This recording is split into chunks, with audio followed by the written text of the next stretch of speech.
For every offer we see get accepted, we're seeing 10 or 15 get turned down on the same house. How are these offers winning, right? You hear 1,000 different stories. I wrote down 10 things that make a difference when making an offer that can help you get your offer accepted. But wait, there's more. There's a bonus one after the 10, and we'll share that with you. And you'll learn more about it if you go there. But don't go there yet. So, what are they? Number one, price. Price is always going to trump most things when making an offer. Clearly, if you're the highest offer and you have decent terms, you've got your best chance of winning. So understanding what to offer is going to become important. There's no question. But it is not the only thing. So don't focus just on price. Number two are terms. How clean are the terms that you put in the offer? How clean is your offer? What does clean mean? So clean talks about how many contingencies you're putting in the contract. How many ways can you get out of the contract that the seller's going to look at and say, oh my God, they can cancel for that, or they can hold this property up for weeks and weeks and weeks. So talk to your agent about how clean you want to make your offer. Your three main contingencies are inspection, loan, and appraisal. What is a reasonable amount of time that you need for those three?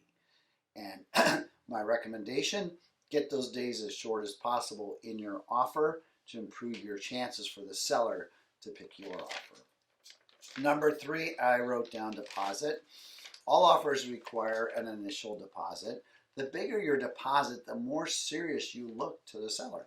So the general rule of thumb is 3% of the purchase price. So if you have the liquidity and can put the 3% down, highly recommend that you use that for your initial deposit.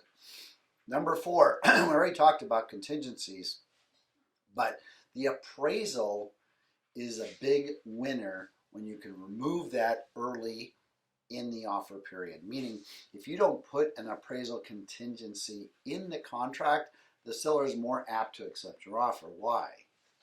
Well, because home prices are rising as offers are being made, meaning you're looking at $1 million home.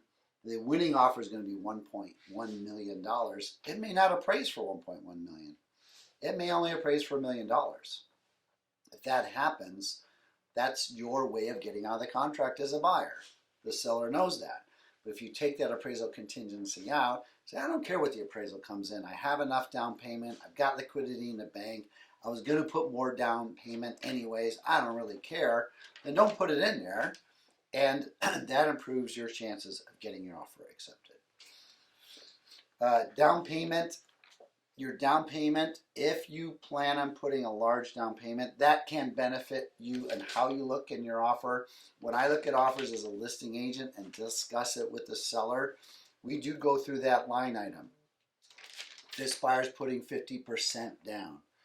This buyer's putting 10% down. This buyer's putting 5% down. There's comfort from the seller's perspective that the bigger your down payment, the more likely there will be less problems and you can close escrow. So if you have that ability, certainly is going to help you get your offer accepted. Wrote down pre-approval. Everyone knows what a pre-approval is, pre-qualification. This is about a letter from your lender. Talk to your lender about underwritten approval. If you have underwritten approval, that means the lender has fully processed your loan. They didn't just look at your income and your credit report, but they ran it through what's called the underwriter and stamped you pre-approved. That is much stronger than a standard pre-qualification letter. Number 7, free rent back. What the heck's a free rent back? There are sellers that maybe they can't move right away. Maybe they want some time back in the house. If you have the willingness to allow a seller to stay in the home after the close of escrow, rent-free, consider it. Giving them a 1 free month's rent, which might cost you 10 grand, could put you at the top of the heap of getting your offer accepted. And yeah, does it cost you $10,000? Yes, depending on how you look at it. What if you got that home for $1,050,000 because you're giving them a free rent back and otherwise you lost the deal, and the next home that comes up for sale is now $1.1 million, costing you $50,000 more. We're seeing it happen every day. Number 8, if you can, avoid asking for a lot of personal property, personal items of the seller.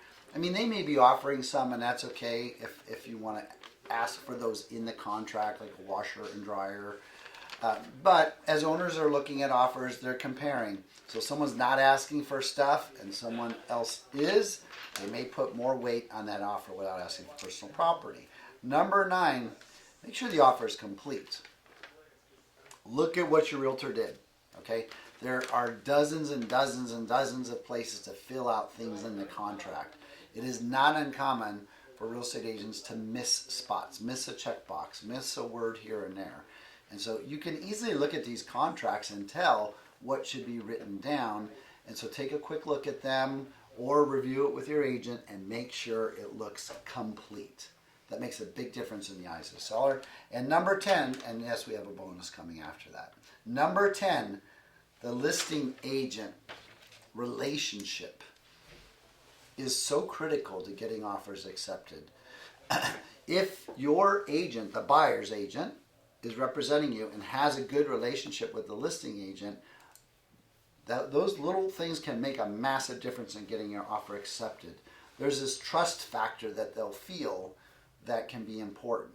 So check with your buyer's agent, ask them if they got a good relationship with that agent, and use that to your advantage by having a nice conversation with the listing agent. What's important to the seller? What's important to you, Mr. Listing Agent? How can we make our offer shine so we can have a better chance of getting accepted? Those conversations are critical to getting offers accepted. We actually have a list, and we can share it with you if you ask. 25 questions to ask a listing agent before getting your offer accepted.